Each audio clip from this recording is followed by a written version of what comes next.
Olá, pessoal! Estamos de volta com o curso gratuito de ArcGIS 4 e hoje é a nossa aula de número 9. Hoje nós vamos falar sobre configurações estáticas e classes singleton. Então, para a agenda de hoje, a gente vai aprender como que a gente cria configurações em uma classe ArcGIS, que a gente chama de config, como que a gente pode criar atributos e ou funções estáticas em uma classe ArcGIS e como que a gente pode criar uma classe singleton, e tudo isso utilizando o exemplo prático.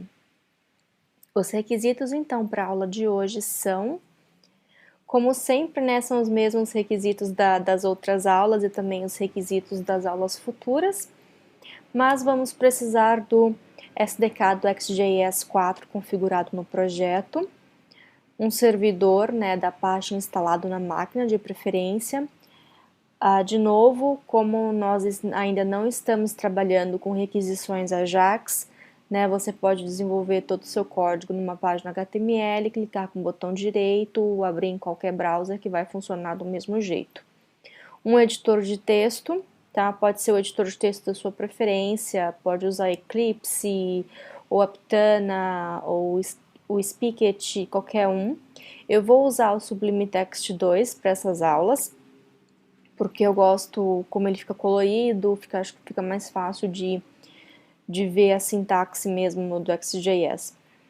E um browser, de preferência Firefox, com Firebug instalado, porque a gente vai precisar ver as mensagens no console, ou o Google Chrome, que já vem com o Google Developer Tools instalado, porque a gente também vai precisar de ver as mensagens no console. Então, um ou outro você pode usar o que for de sua preferência. Eu gosto sempre de usar o Chrome, mas se você prefere o Firefox, pode usar porque o resultado é o mesmo. Vamos então para a nossa aula prática. Eu estou aqui com o Sublime Text 2 aberto. Eu já criei aqui, como sempre, um diretório, uma pasta da aula 9, e também já deixei criado um arquivo index.html com só o esqueleto da página, o esqueleto da página já com as configurações do ArcGIS. Então, vamos lá. Para a aula de hoje, então, a gente tem 3 objetivos: aprender o que são configurações e como usá-las, aprender os statics e aprender classe singleton. Vamos começar primeiro, então, com as configurações. Para começar, então, vamos criar uma classe. Então, xt.create. Aqui eu passo o nome da minha classe. Eu vou colocar a classe usuário, para ficar mais simples. E aqui, então, eu vou colocar os detalhes da minha classe. Bom, lembra que a gente estava, nas outras aulas, a gente viu como declarar atributos na classe, E, se eu não me engano, foi a nossa primeira aula de como criar uma classe na ArcGIS. Na verdade, foi a aula 5. Nós vimos, Então, nós criamos lá nome e também criamos um atributo senha. Também vazio aqui, só para ver. Então, a gente criou esses 2 atributos.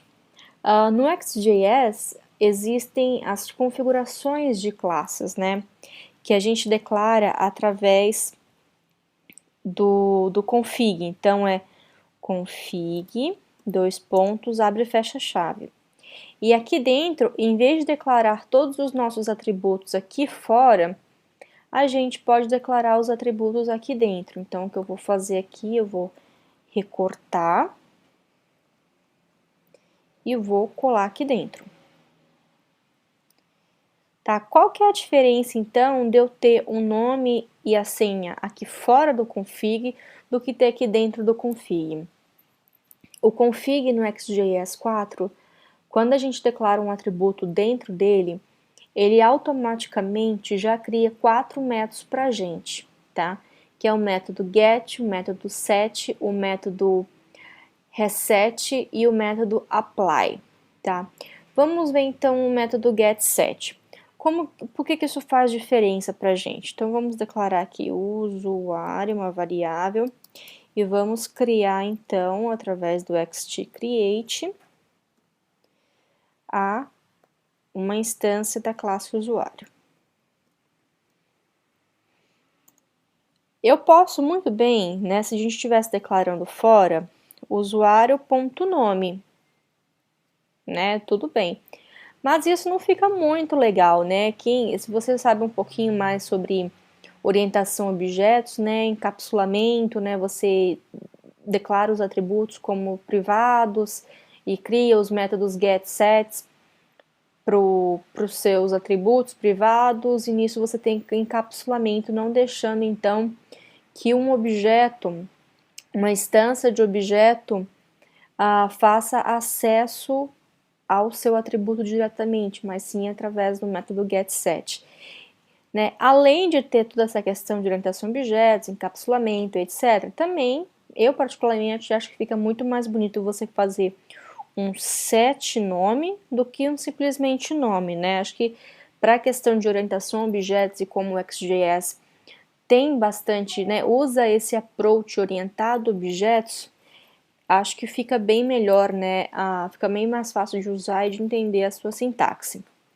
Então, esse método aqui, setNome, ele automaticamente foi criado para a gente, tá? Então, aqui eu posso simplesmente passar meu nome. Tá? Repara uma outra coisa, o método set, ele sempre vai ser set, tá? E aí, como o nome de atributo, geralmente a gente sempre declara começando com letra minúscula, né, e depois segue o camel case, então a primeira aqui, né, set, então senha, por exemplo, também seguiria isso. Então é o set, mas aí no caso a primeira letra em maiúscula e depois segue normalmente o nome do atributo. Então usuário.set senha. Vou criar aqui uma senha bem difícil, 1, 2, 3, 4. Então tá pronto aqui, a gente pode acessar então a configuração nome e senha, né, os atributos nome e senha através dos métodos getSet. Como é que eu faço para ler agora? Vamos jogar no console para a gente conseguir ler essas informações também. Então, é uma coisa muito importante, repare que os dois estão sendo inicializados como vazio, tá? Então, o valor que a gente está setando aqui é o valor que deve aparecer no console. Então, vai ser usuário. Agora, a gente vai usar o método get, que é para poder obter o valor. É a mesma coisa, é get, e aí segue também esse padrão aqui. O nome, aqui está tudo minúsculo, mas aqui, como a gente está mudando, segue o camel case e está aqui o N maiúsculo, né? É a mesma coisa aqui. Get nome e usuário.get senha. Tá pronto, então, o nosso método aqui. Antes da gente ir para o browser, eu acabei de perceber aqui que eu coloquei um XTCreate aqui, na verdade é um XTDefine, né? Erros acontecem, então a gente, antes de executar o código, então, vamos corrigir. Aqui não é create, aqui é define e aqui sim é o create. Vamos agora sim, então, executar o código.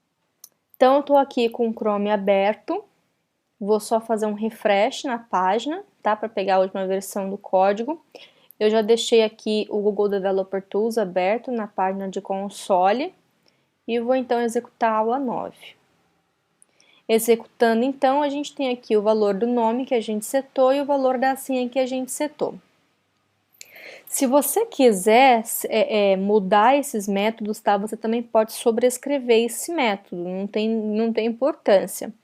Então, vamos supor aqui, vamos tentar sobrescrever esse método aqui, setNome. Então, vamos lá. setNome é uma function que recebe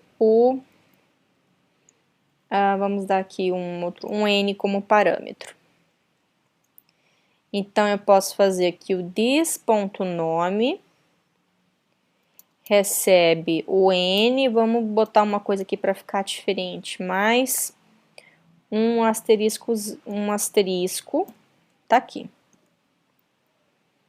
Então, vamos executar de novo esse código. Então, aqui, quando eu chamar o getNome, ele vai ter que retornar o Loiane mais um asterisco no final. e vou executar e tá aqui, ó, Loiane asterisco no final. Então, o XT, ele já cria pra gente esses métodos aqui, ó, setNome, setSenha, getNome, getSenha.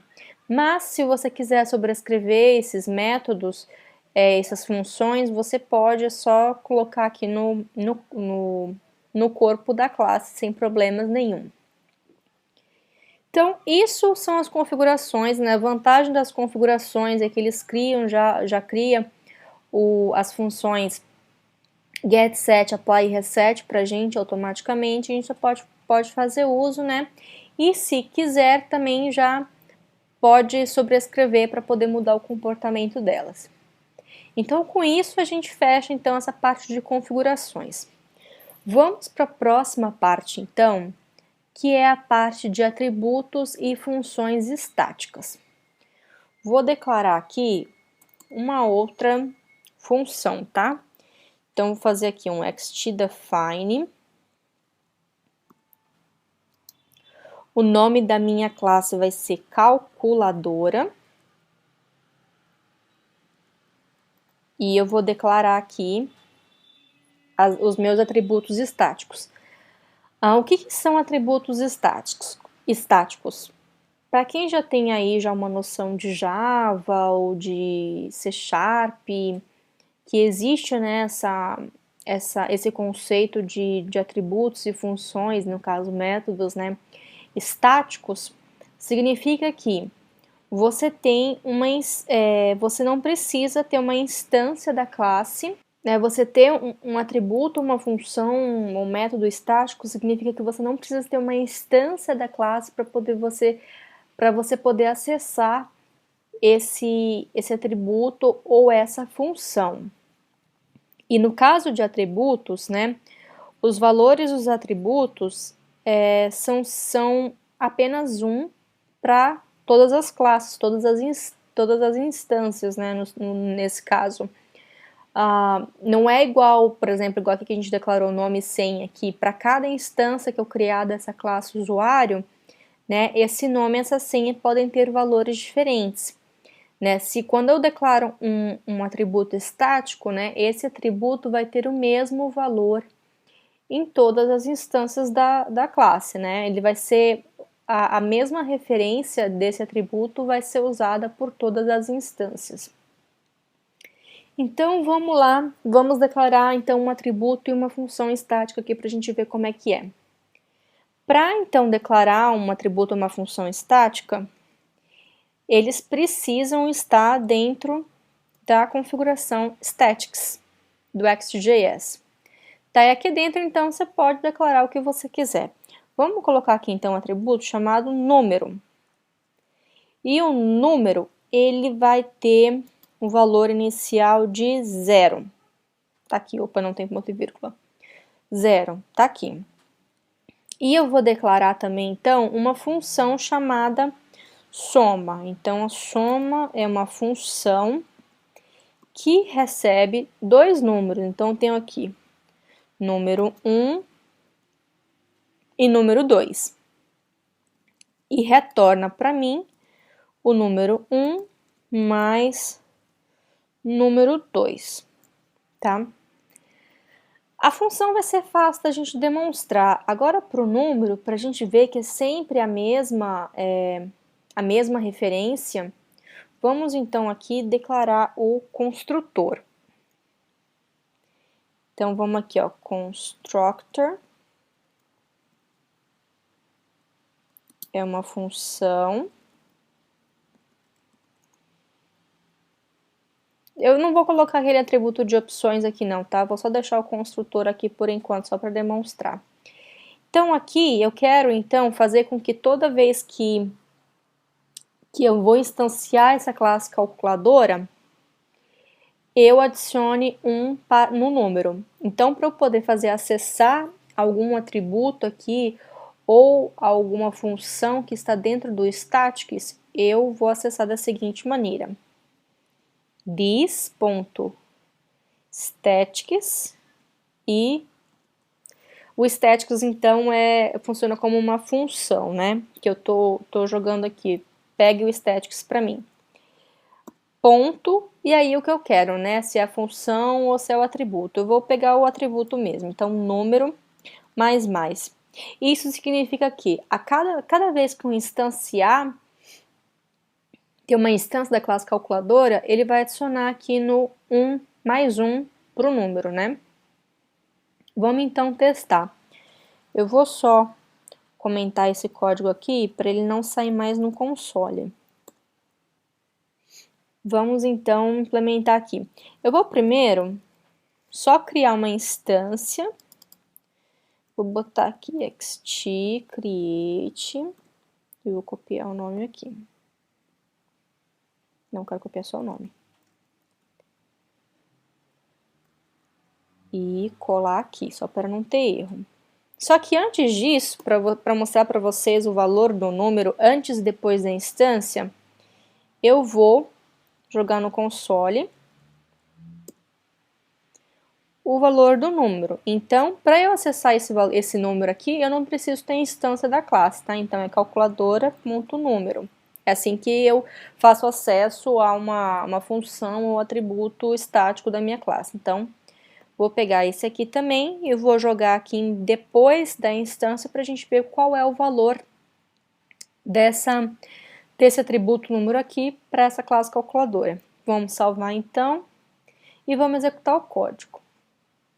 Fazer um refresh da página. Ele deve imprimir primeiro o número 0, tá? Que é o valor inicial, e depois o número 1, que a gente criou a instância, então deve acrescentar mais 1 para o número.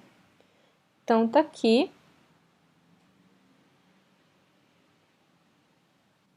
É console.log. E hoje eu tô que tô, hein?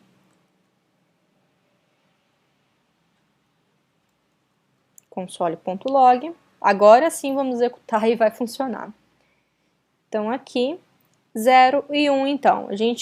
O valor inicial era 0. A gente criou a instância. E o outro valor então, depois que ele criou a instância, a gente fez o output de novo e foi 1. Vamos agora testar, então, essa função soma. Então, eu vou botar aqui a console.log para não esquecer. Vou pegar aqui calculadora.soma e vou passar aqui 1 e 2, que o retorno, então, tem que ser 3. E vou executar esse código. O resultado, então, deve ser 0, 1 e 3. 0, 1 e 3. Reparem que eu não precisei criar a instância da classe, tá? Aqui uma instância da calculadora para eu poder acessar aqui o soma. Bem, pessoal, então a parte de statics é isso, né? Você declara seus atributos e suas funções dentro do statics e você não precisa da instância da classe para poder acessar. E com isso, então, a gente fecha o nosso segundo assunto dessa videoaula. Vamos, então, para o assunto da classe Singleton. E eu vou comentar aqui também, só para a gente começar do zero aqui de novo. Vamos criar, então, uma classe Singleton. O que é uma classe Singleton? Né? Uma classe Singleton é aquela que só existe uma instância, né? Se a gente for pelo lado do design pattern, né, do singleton, o singleton ele só tem uma instância para aquela classe, né? Você não pode chegar, por exemplo, se essa classe calculadora que ela fosse um singleton, você não pode chegar a new singleton, new singleton, new singleton, né? Você pega pela instância dela. No XJS também é assim, só que é um pouco diferente. Você não pode criar uma instância dessa classe, na verdade. É um pouquinho diferente do design pattern singleton que a gente está acostumado a ver por aí, né? No XT você não pode criar instância dessa classe. Uma classe singleton, ela é muito usada para ser uma classe que vai abrigar constantes, por exemplo, né? Você não precisa da instância dessa classe, então você cria constantes, né? Que são objetos finais, porque já que você não pode criar instância, nenhum valor que está dentro dessa classe vai mudar. Então, tem um conceito um pouco diferente. Vamos, então, criar a nossa classe singleton. Então, vou criar aqui uma nova classe, define.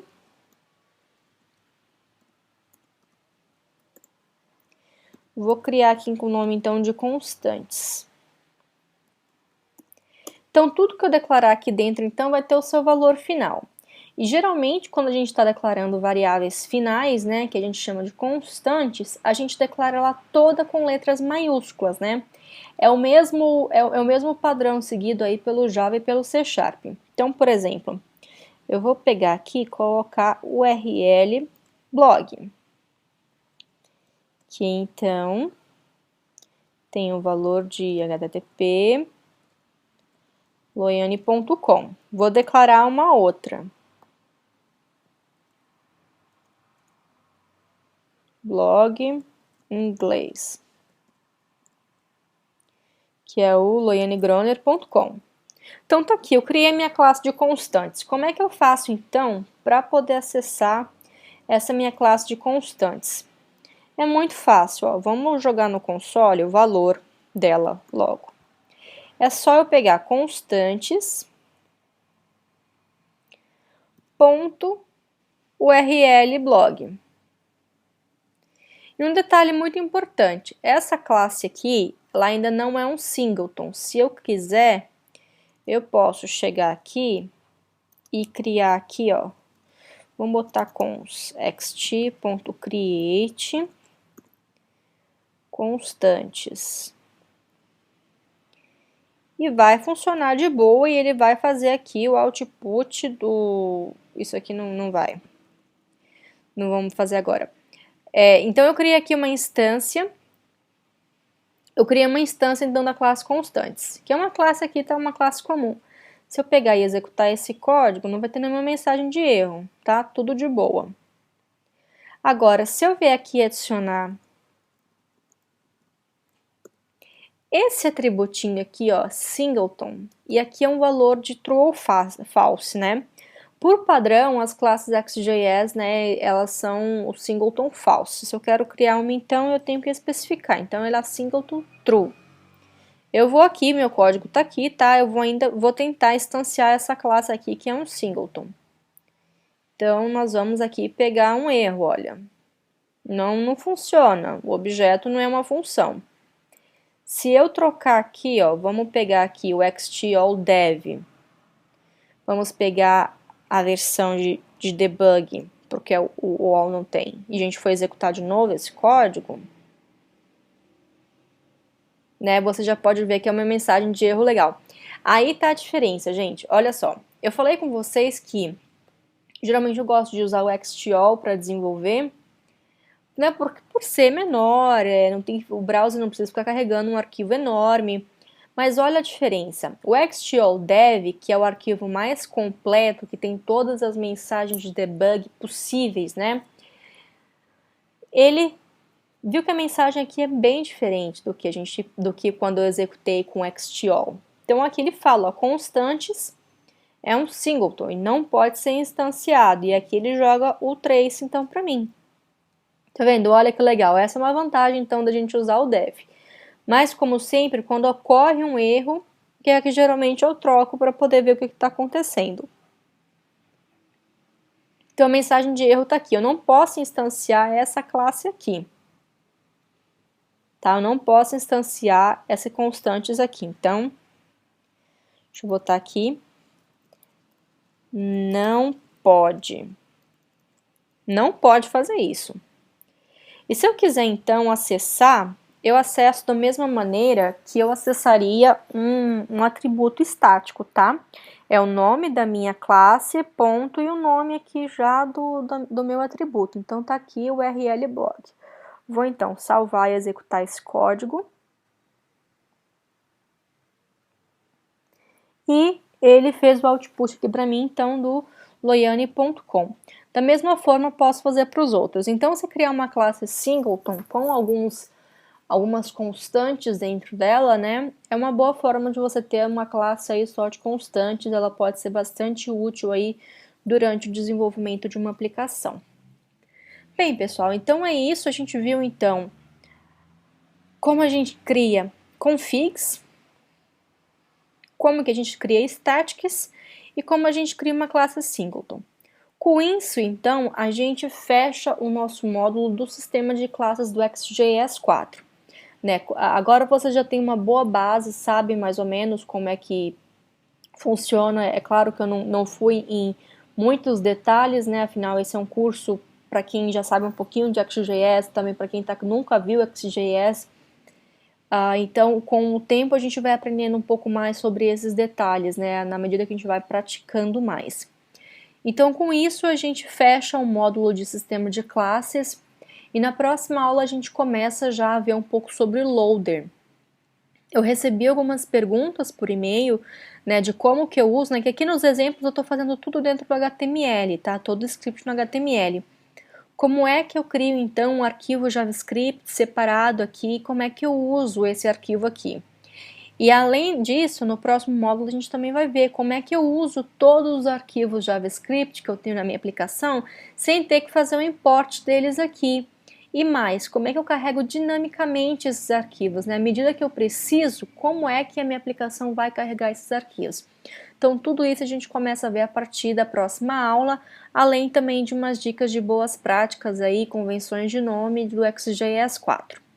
E terminando então o próximo módulo, que ele é composto de apenas 2 aulas, a gente começa então a colocar mesmo a mão na massa e aprender a usar o framework e todas as suas capacidades. Bem, vamos voltar então para os slides. Quem quiser então o código-fonte dessa aula está no GitHub, que é o github.com/loiane/curso-xtjs4. O link do curso com todas as aulas publicadas está aí, mas se você não quiser decorar essa URL grandona aí, é só você ir em loiane.com, que na barra do blog tem lá um banner, curso gratuito XJS 4, é só clicar no banner que automaticamente já abre essa página. E o contato também aí, e-mails para dúvidas, sugestões, críticas, feedback, etc., que é curso@xtjs4.com. O blog, tem o Facebook também, que é a página do blog no Facebook, tem o Twitter, tem o GitHub. As aulas estão todas sendo postadas no Vimeo em HD. E com uma novidade também, todas as aulas agora também já estão no YouTube. E eu vou começar a postar sempre no Vimeo e no YouTube. Então, se você preferiu o Vimeo, preferiu o YouTube, aí, né, de acordo com a sua preferência, você pode assistir a aula num canal ou outro. No Vimeo, o meu username é Loiane e no YouTube é youtube.com/user/loianeg. Então é isso, pessoal. Espero que vocês tenham gostado da aula. Fico esperando pelo feedback de vocês e até a próxima aula.